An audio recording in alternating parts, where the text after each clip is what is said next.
Net JRF with Aditi. मेरा नाम अदिति है और आज आप लोगों के लिए एक बहुत ही स्पेशल वीडियो लेकर मैं आई हूँ जहाँ पर आप लोगों से टाइप्स ऑफ रिसर्च में डिस्कस कर रही हूँ और आज आपको एक टेबल देने वाली हूँ जिससे आप लोगों का रिविजन बहुत ही शानदार हो जाएगा। 25 टाइप्स ऑफ रिसर्च। चैनल को जल्दी से सब्सक्राइब कर लीजिएगा जितने भी लोग हैं जिन्होंने अभी तक सब्सक्राइब नहीं किया है, और जितने भी लोग हैं जिन्हें वीडियो अच्छा लगता है वो लाइक ज़रूर करें और कमेंट करके बताएं कि ऐसे ही कौन से कंटेंट मुझे लेके आने चाहिए। सो चलिए शुरू करते हैं हमारा एक टेबल जो मैंने अपनी तैयारी के समय पर बनाया था एंड होपफुली आपके भी बहुत काम आएगा। सबसे पहले प्योर, बेसिक और फंडामेंटल रिसर्च, जिससे हम लोग रिसर्च पढ़ना स्टार्ट करते हैं। दो फॉर्म होती है, प्योर और अप्लाइड। प्योर जिसके अंदर हम लोग थ्योरी एनहांसमेंट की बात करते हैं, जनरलाइजेशन की बात करते हैं, जिसमें हम लोग थ्योरी बनाने की बात करते हैं। तो साइंटिफिक थ्योरी ड्रिवन आप लोगों की रिसर्च होती है बेसिक रिसर्च, जिसको बेसिक और प्योर और फंडामेंटल भी बोलते हैं। देन कम्स अप्लाइड रिसर्च, जिसका कीवर्ड है प्रॉब्लम सॉल्विंग या फिर कह सकते हो प्रैक्टिकल प्रॉब्लम सॉल्विंग। ये एक ऐसे टाइप की रिसर्च है जो प्रैक्टिकल एनालिसिस पे काम करती है, किसके? प्योर रिसर्च के ही। फिर आती है इसी में एक इम्प्रूव्ड वर्जन जिसको हम लोग बोलते हैं एक्शन रिसर्च, जो कि इम्प्रूवमेंट एनहांसमेंट के लिए ही जानी जाती है। अगर टेम्पररी प्रैक्टिकल चेंज आ रहा है तो एक्शन आएगा, जनरलाइज्ड प्रैक्टिकल चेंज आ रहा है तो अप्लाइड आएगा। एक्शन बहुत ज्यादा इंपॉर्टेंट है, यूजीसी कई बार इससे सवाल पूछता है। एक्सपेरिमेंटल का मतलब होता है मैनिपुलेशन ऑफ इंडिपेंडेंट वेरिएबल, यही इसका सबसे बड़ा कीवर्ड है। Control of extraneous variable because artificial setting में होती है।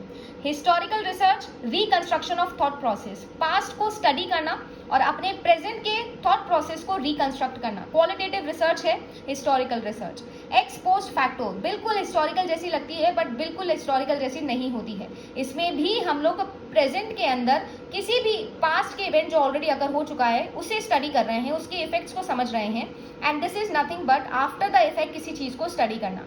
इसका एक सबसे बड़ा एग्जाम्पल है जैसे कि सीआईडी करता है, या रेट्रोस्पेक्शन जिसको हम लोग बोलते हैं। हिस्टोरिकल जहाँ क्वालिटेटिव एंड क्वांटिटेटिव बहुत माइन्यूट सा होता है, x post facto totally quantitative है। देन कम्स आप लोगों का एथोनोग्राफिक। एथोनो मतलब ही होता है कल्चरल ग्रुप और एथोनोग्राफिक मतलब कल्चरल ग्रुप की स्टडी करना, किसी भी एथनिक ग्रुप की स्टडी करना। Then comes grounded research. Grounded research बहुत ही कंफ्यूजिंग लगती है, तो इसीलिए आप याद रखिएगा एक बॉटम अप अप्रोच है जिसमें हम डेटा कलेक्शन से स्टार्ट करते हैं और किसी एक जनरलाइज थ्योरी की तरफ जाते हैं। क्वालिटेटिव रिसर्च है। अगर मैं बात करूं क्वालिटेटिव और क्वांटिटेटिव, तो सबसे इंपॉर्टेंट डोमेन यही चीजें को समझना है। क्वालिटेटिव स्कोप बहुत वाइडर रखता है, किसी चीज का मीनिंग समझने पे, एनहांसमेंट करने पे काम करता है।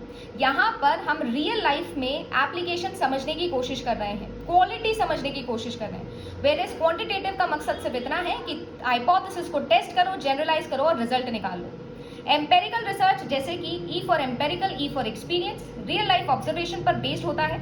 एम्पेरिकल मतलब ही होता है experience. Then comes exploratory research, और हम वहीं पर एक्सप्लोर करते हैं जहां पर हमको ज्यादा नॉलेज नहीं होती है। सो एक्सप्लोरेटरी मतलब जब प्रॉब्लम आप लोगों की एम्बिगियस हो तो एक्सप्लोरेटरी लगा लीजिए। पायलट स्टडी इसका कीवर्ड है। फील्ड रिसर्च, जो स्टडी फील्ड में हो, नेचुरल सेटिंग के अंदर हो, और ऑब्वियसली कोई चीज नेचुरल में है तो एक्सट्रानोशियस वेरिएबल पे कंट्रोल नहीं कर पाएंगे। देन आप लोगों की आती है guys next cross sectional research. Cross sectional और लॉन्गिट्यूडनल बिल्कुल एकदम ऑपोजिट है। क्रॉस सेक्शनल में सेम टाइम पर डिफरेंट पॉपुलेशन को स्टडी करते हैं, वेयर इज लॉन्गिट्यूडनल के अंदर 55 से 55 तक सेम ही पॉपुलेशन को डिफरेंट टाइम तक स्टडी करते हैं। मिक्स्ड रिसर्च जिसमें क्वालिटेटिव और क्वांटिटेटिव दोनों तरीके के डेटा मेथड्स हम लोग यूज करते हैं, चाहे आप लोग इसे ट्रायंगुलेशन मेथड से भी इमेजिन कर लीजिए, बिल्कुल सेम ही रहता है। फ्लेक्सिबल रिसर्च एक ऐसी रिसर्च होती है जो कि बिल्कुल भी रिजिड नहीं है, यानी कि यहाँ पर डेटा कलेक्शन में टोटल फ्रीडम जो है वो रिसर्चर के पास होता है। देन कम्स डिस्क्रिप्टिव रिसर्च, जो कि आंसर देती है आपको व्हाट का, किसी भी चीज को एज इट इज समझने का काम अगर कोई करता है तो वो डिस्क्रिप्टिव रिसर्च है। एनालिटिकल रिसर्च इसका एक लेवल ऊपर लेके जाता है और आंसर देता है वाई का, यानी कि अगर हम लोग बात करें कि कोई भी सिचुएशन में कंपैरिजन लगाना है, थ्योरीज में कंपैरिजन लगाना है और एनालाइज करना है किसी चीज को, तो हम एनालिटिकल रिसर्च लगा रहे हैं। आंसर ऑफ वाई जिसको बोलते हैं। एक्सप्लेनेटरी भी इसी टाइप का होता है, कॉजल भी आप इसी टाइप को बोल सकते हैं। कॉन्सेप्चुअल रिसर्च की बात करूं तो ये कॉन्सेप्चुअल रिसर्च कॉन्सेप्ट से रिलेटेड होती है, जिसमें हम इन डेप्थ इवैल्यूएशन करते हैं किसी चीज का। कोई भी कॉम्प्लेक्स प्रोसेस को अगर हम समझना चाहते हैं तो उसका अप टू डेट एकदम इन डेप्थ डिटेल्ड एनालिसिस हम उसे करते हैं। कोरिलेशनल रिसर्च, जहां पर आप लोग ये चेक करते हैं कि क्या इंडिपेंडेंट वेरिएबल और डिपेंडेंट वेरिएबल एक दूसरे से रिलेटेड है या नहीं है।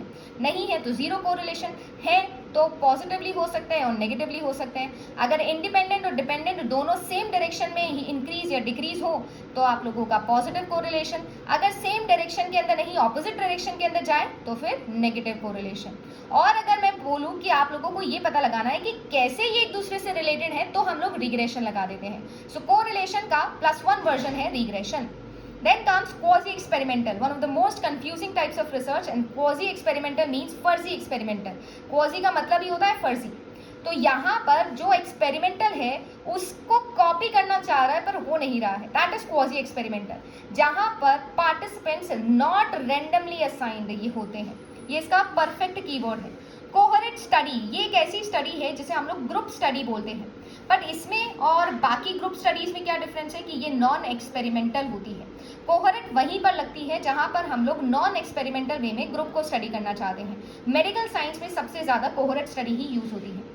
देन कम्स दो बहुत ही बेसिक बट येट इंपॉर्टेंट चीज़ें, that is deductive and inductive. Deductive research जहां पर हम थ्योरी से किसी एक पर्टिकुलर कंफर्मेशन की तरफ जाते हैं। आपके पास एक यूनिवर्सल फैक्ट है, वहां से आप एक पर्टिकुलर फैक्ट को डिड्यूस कर रहे हो। Where is inductive is completely opposite, जहां पर आप लोगों के पास में ऑब्जर्वेशंस है, पर्टिकुलर पैटर्न्स है, पर्टिकुलर ऑब्जर्वेशंस है, वहां से आप एक जनरल थ्योरी की तरफ जाते हो। सो ये है आप लोगों के गाइस 25 टाइप्स ऑफ रिसर्च। उम्मीद करती हूँ कि आप लोगों को ये चीज़ पसंद आई होगी, आपके काम भी आई होगी। एक और चीज़ है जो मैंने आप लोगों के लिए बनाई है, आपके रिविजन पर्सपेक्टिव के लिए इंपॉर्टेंट हो सकती है, qualitative, expose factor, descriptive and experimental. इसको हम सिर्फ कॉज एंड इफेक्ट के रिलेशनशिप से समझ सकते हैं। कॉज एंड इफेक्ट पढ़ना मतलब रिसर्च करना, इफेक्ट को पास्ट में स्टडी कर रहे हो क्वालिटेटिव तरीके से तो हिस्टोरिकल हो जाएगा। अगर पढ़ रहे हो क्वांटिटेटिव तरीके से जिससे आपका फ्यूचर थोड़ा बहुत इंपैक्ट हो जाएगा, देन एक्सपोज फैक्टर। अगर प्रेजेंट में कोई भी चीज़ को एज इट इज स्टडी कर रहे हो यानी इफेक्ट को एज इट इज स्टडी कर रहे हो, देन डिस्क्रिप्टिव। और अगर आप लोग किसी भी इफेक्ट को ऐसे स्टडी कर रहे हैं जिससे फ्यूचर चेंज होने वाला है या फ्यूचर में इंपैक्ट होने वाला है, देन दिस इज एक्सपेरिमेंटल। सो उम्मीद करती हूँ कि आप लोगों को ये सीरीज अच्छी लगी होगी और आप लोगों को मज़ा आया होगा, रिवीजन अच्छे से हो गया होगा। शेयर ज़रूर करिएगा ज़्यादा से ज़्यादा लोगों के साथ में, ताकि वो सब बच्चे भी रिवाइज कर सकें। और जैसा भी लगे वीडियो ज़रूर कमेंट करके बताइएगा और कौन से टॉपिक पर आप चाहते हैं कि ऐसे ट्रिक्स मैं आप लोगों से शेयर करूँ। चैनल को अभी तक बहुत सारे लोग हैं जिन्होंने सब्सक्राइब नहीं किया, अराउंड 78% ऑडियंस है जिन्होंने नहीं सब्सक्राइब किया है। तो अगर लगता है कि कुछ मीनिंगफुल बना रही हूँ, मेहनत कर रही हूँ, तो चैनल को सब्सक्राइब ज़रूर करिएगा और कमेंट करके अपना फीडबैक देते रहिएगा। Okay guys, good luck and bye bye.